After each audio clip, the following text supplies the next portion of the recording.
Bonjour à tous, Marie-Christine Janssen, ostéofluidique. Donc aujourd'hui, je vais vous parler d'un problème que je rencontre régulièrement au cours de mes soins, c'est la peur de la mort.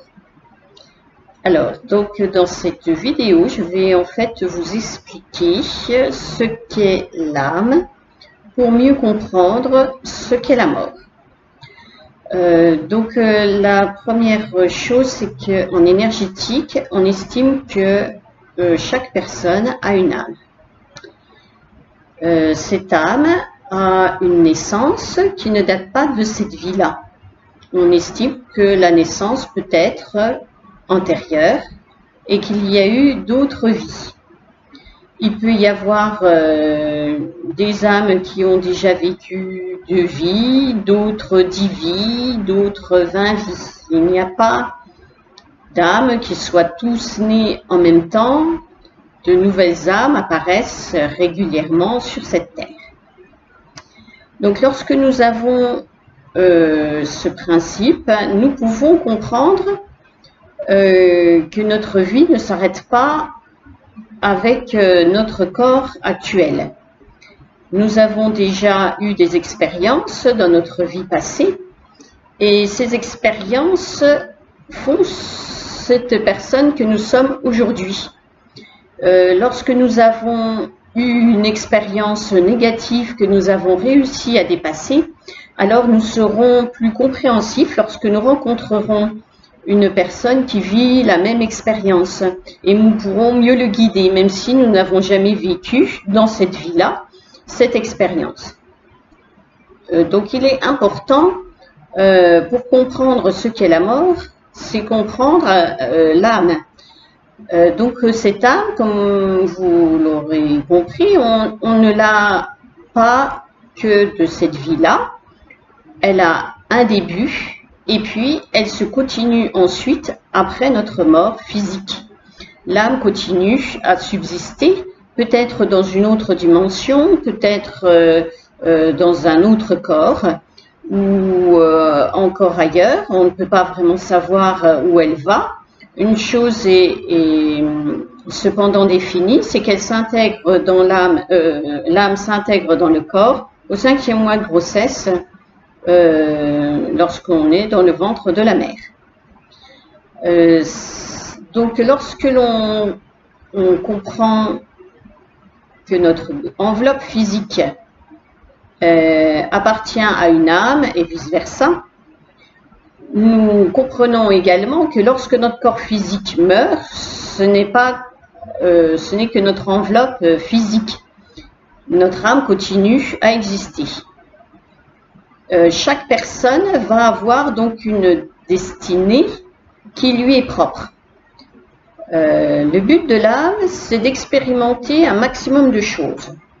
Plus on expérimente, plus on dépasse chaque événement, plus on est en éveil, plus notre âme s'éveille. Et le but de toute âme, c'est de trouver un éveil total. À ce moment-là, on n'a plus besoin de se réintégrer dans un corps physique, étant donné qu'on aura déjà tout expérimenté.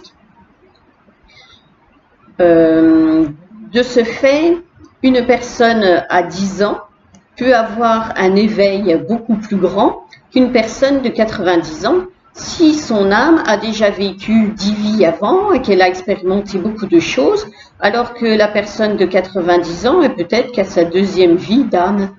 Alors forcément, ça crée des décalages et c'est pour cela qu'on ne peut pas juger les personnes dans ce qu'elles sont en disant mais elle ne prend même pas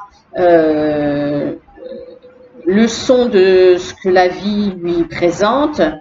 Eh bien, c'est pas grave, elle le prendra dans une autre vie et il faut comprendre l'indulgence à ce moment-là. Une âme, donc, lorsqu'elle va quitter le corps physique, ce corps va donc mourir. Il peut donc mourir à 1 an, à 10 ans, à 20 ans ou à 90 ans. Si l'âme a besoin de vivre l'expérience de la mort jeune, de la mort brutale, de la mort par la maladie, alors on se place sur un autre niveau. Ce n'est plus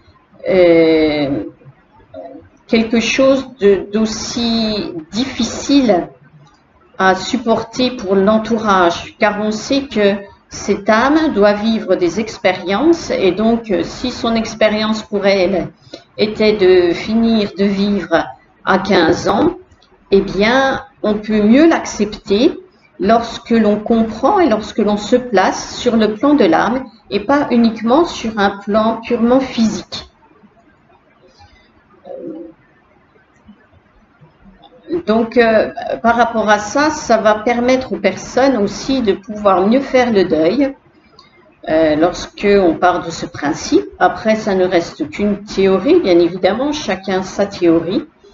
Au niveau des énergéticiens, cette théorie nous permet, en tout cas, de travailler sur la peur de la mort, de dédramatiser ce qu'est la mort, d'expliquer pourquoi elle existe, parce que sans la mort, il n'y a pas de vie, et sans vie, il n'y a pas de mort. Chaque mort permet à ce que les personnes, ou que quelque chose renaît, une mort et donc une renaissance derrière qui, elle, sera mieux, toujours plus en éveil. C'est ce qui fait que notre humanité à l'heure actuelle s'éveille, change, s'améliore au fur et à mesure des années. Parce que à chaque fois qu'une personne meurt, une autre naît, et cette autre personne va avoir un éveil plus grand. Naturellement, comme je vous le disais au départ, si c'est une jeune âme, elle ne pourra pas avoir le même éveil qu'une personne qui a déjà eu 10 vies ou 20 vies. Voilà, donc j'espère que ce petit exposé vous aura éclairé sur ce qu'est la mort, et plus vous l'accepterez, mieux nous vivrons. À bientôt.